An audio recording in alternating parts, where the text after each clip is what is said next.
आपण जब जो छत्तीसगढ़ ओडिशा बॉर्डर अच्छी से ओडिशा रे जो बॉर्डर से गाँव ना हूँ सुखासोड़ा जो कि वर्ष तले आम आमर महानदी अभियान आरंभ करूँ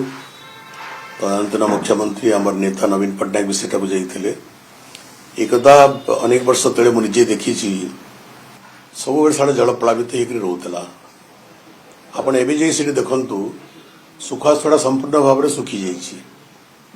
गोटे नदी भाया जना पड़ूनी से बालिर मरुभूमि भाया जना पड़ी छत्तीसगढ़ सरकार एकाधिक ब्यारेज तैयारी कलापर डैम तैयारी कलापर एवं आग को अवस्था कौन हम जल जल कर दिशुची एक भयंकर स्थिति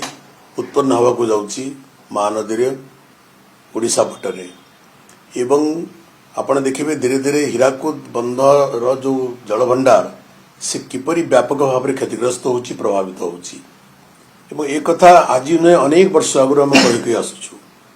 एवं केंद्र सरकार का दृष्टि आकर्षण करिचु छत्तीसगढ़ सरकार का दृष्टि आकर्षण करिचु मोर जितदूर मन अच्छी थरे अदे त्रिपाक्षिक बैठक एवं ओडिशा सरकार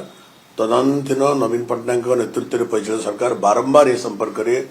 केन्द्र हस्तक्षेप लोड़ी केंद्र सरकार को प्रार्थना करेदन कर नवेदन आम करूँ छत्तीसगढ़ सहित भी कथा कौन समस्यार समाधान है एवं एथिरे आम अनुभव करुचु ओडिशावासी अनुभव करुचु जे एटा को राजनीति सहित संपृक्त करूना राजनीति अलग कथा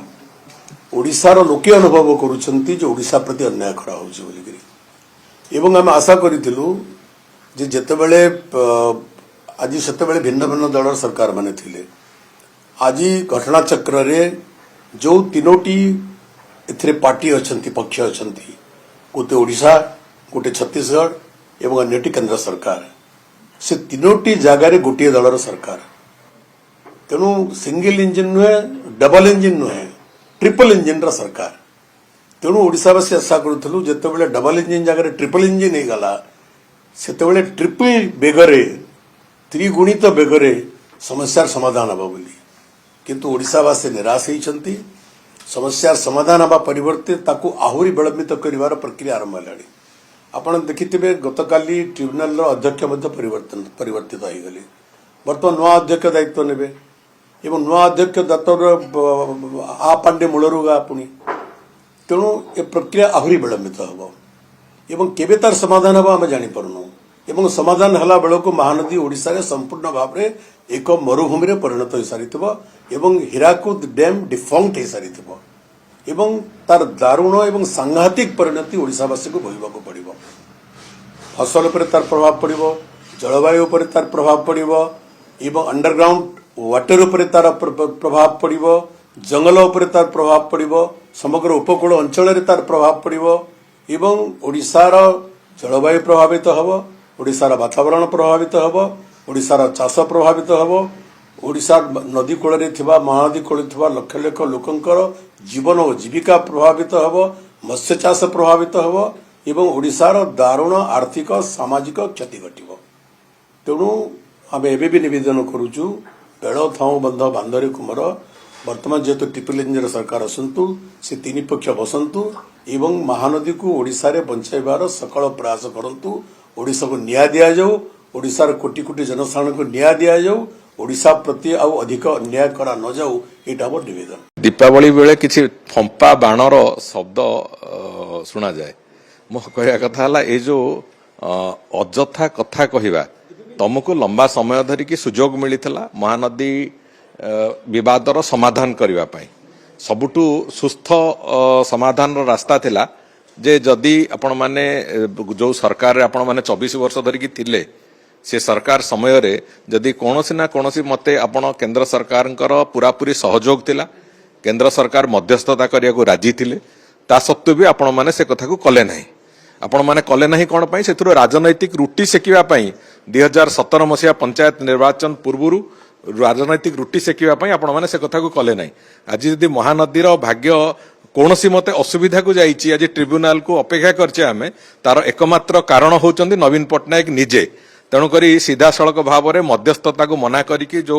एक नाटकीय भंगी रे माठिया बाड़ेबार जो प्रक्रिया आरंभ कले राजनीति एगुड़ा करा जाए ना जितेबले राज्यर कथा आसे जितेबले राष्ट्रर कथा आसे सेतेबले सबु स्वार्थ को छाड़िकी ଅନ୍ତତଃ ରାଜ୍ୟର ସ୍ୱାର୍ଥର ସୁରକ୍ଷା ରାଷ୍ଟ୍ରର ସ୍ୱାର୍ଥର ସୁରକ୍ଷା ପାଇଁ ଜଣେ ରାଜନେତାକୁ କାମ କରିବାର ଆବଶ୍ୟକତା ଅଛି। ମୁଁ ଭାବୁଛି ଏକଥା ବୋଧେ ସେତେବେଳେ ସେମାନେ ଭୁଲି ଯାଇଥିଲେ। ଆଜି ତାଙ୍କର ସବୁ ମନେ ପଡୁଛି ଯେତେବେଳେ ଆପଣଙ୍କର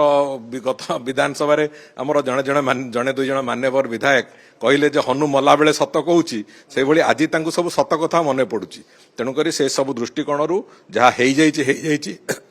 ଅତୀତକୁ ସମାଲୋଚନା କରିକି କଥାକୁ ଏଡେଇ ଯିବା ଭଳିଆ ସରକାର ଏ ସରକାର ନୁହନ୍ତି। ଆମେ ସ୍ପଷ୍ଟ ଭାବରେ ଏକଥା କହିବାକୁ ଚାହୁଁଛୁ ଯେ ଓଡ଼ିଶାର ସ୍ୱାର୍ଥର ସୁରକ୍ଷା ପାଇଁ ଶେଷ ବିନ୍ଦୁ ପର୍ଯ୍ୟନ୍ତ ଯାହା ଯାହା କରିବାକୁ ଥିବ ସରକାର ସେ କଥା କରିବେ ଏବଂ ସେଥିରେ କେନ୍ଦ୍ର ସରକାରଙ୍କର ସବୁ ପ୍ରକାର ସହଯୋଗ ବି ଅଛି। ଏବଂ ଆମେ ଆଶା କରୁଛୁ ଯୋଉ ଅତୀତରେ ବି ଯୋଉ ଲଢ଼େଇ ଗୁଡ଼ିକ ଲଢ଼ିକି ଏମାନେ ହାରିଛନ୍ତି, ସେ ବଂଶଧାରା ଟ୍ରିବ୍ୟୁନାଲ ହଉ କି ଯୋଉ ଜାଗାରେ ଅତୀତରେ ଏମାନେ ବାବୁମାନେ ହାରିଛନ୍ତି, ଯେ କେବଳ ଅବହେଳା କାରଣରୁ ହାରିଛନ୍ତି, ରାଜ୍ୟ ସରକାରଙ୍କ ଅବହେଳା କାରଣରୁ ଆମେ ହାରିଛେ। ଏଥିରେ କିନ୍ତୁ ମହାନଦୀ ଟ୍ରିବ୍ୟୁନାଲରେ ସେଭଳିଆ କୌଣସି କଥା ହେବାକୁ ଦିଆଯିବ ନାହିଁ। ଓଡ଼ିଶାର ସ୍ୱାର୍ଥର ସୁରକ୍ଷା ପାଇଁ ଯାହା ଯାହା ଦିଗ ଦରକାର ଅଛି ସେଥିପାଇଁ ଆମେ ସମ୍ପୂର୍ଣ୍ଣ ଜାଗତିଆର ଅଛୁ ଏବଂ ତାକୁ ଯେମିତି ଓଡ଼ିଶାର ସ୍ୱାର୍ଥର ସୁରକ୍ଷା ହେବ ଆମେ ସେ କଥାକୁ ଦେଖିବୁ। ସିଏ ଆଜି ଯାଏଁ କ'ଣ କରୁଥିଲେ? ଆଖି ବନ୍ଦ କରି ସ୍ୱପ୍ନ ଦେଖୁଥିଲେ ନା ଆଖି ଖୋଲା ରଖି ସ୍ୱପ୍ନ ଦେଖୁଥିଲେ? ସେ ତ ବିଜୁ ବାବୁଙ୍କ ସ୍ୱପ୍ନକୁ ଧରିକି 24 ବର୍ଷ ପଳେଇଲେ। ତାପରେ ପୁଣି ଆଖି ବନ୍ଦ ଆଖି ଖୋଲା କରିକି ସ୍ୱପ୍ନ ଦେଖିବାର ଯୋଉ ଅଭ୍ୟାସ ସେ କଥା ପରିହାର କରନ୍ତୁ। ଅଯଥା ସମାଲୋଚନା କରିକି ଏଇ ଯୋଉ ରାଜନୈତିକ ଦ୍ୱନ୍ଦ୍ୱ ସୃଷ୍ଟି କରିବା, ଲୋକଙ୍କ ମନରେ ଦ୍ୱନ୍ଦ୍ୱ ସୃଷ୍ଟି କରିବାର ଅଧିକାର ବି ତାଙ୍କର ନାହିଁ। ସେ ଅଧିକାର ବି ଲୋକ ଛଡେଇ ନେଇଛନ୍ତି। ତେଣୁକରି ସେ ସବୁ ଯାତ୍ରା ସବୁ ଛାଡନ୍ତୁ। ମୋ କହିବା କଥା ଗୋଟିଏ କଥା ତ ସ୍ପଷ୍ଟତା ଅଛି ଯେ ଓଡ଼ିଶାର ସ୍ୱାର୍ଥର ସୁରକ୍ଷା ପାଇଁ ଇଏ ସରକାର ସମ୍ପୂର୍ଣ୍ଣ ରୂପେ ଜାଗତିଆର ଅଛନ୍ତି ଏବଂ ଯାହା ଯାହା କରିବାର ଅଛି ଓଡ଼ିଶାର ସ୍ୱାର୍ଥ ଦୃଷ୍ଟିକୋଣରୁ, ଓଡ଼ିଶାର ସୁବିଧା ଦୃଷ୍ଟିକୋଣରୁ, ଓଡ଼ିଶା ଲୋକଙ୍କର ସୁବିଧା ଦୃଷ୍ଟିକୋଣରୁ ସେ କଥାକୁ ଆମେ ଅଗ୍ରାଧିକାର ଦେଇ କରିବୁ। ଅନ୍ତତଃ ଅତୀତର ପୁନରାବୃତ୍ତି ଏ ସରକାର ସମୟରେ ହେବ ନାହିଁ, ଏ କଥାର ସ୍ପଷ୍ଟତା ମୁଁ ଦେଇପାରେ।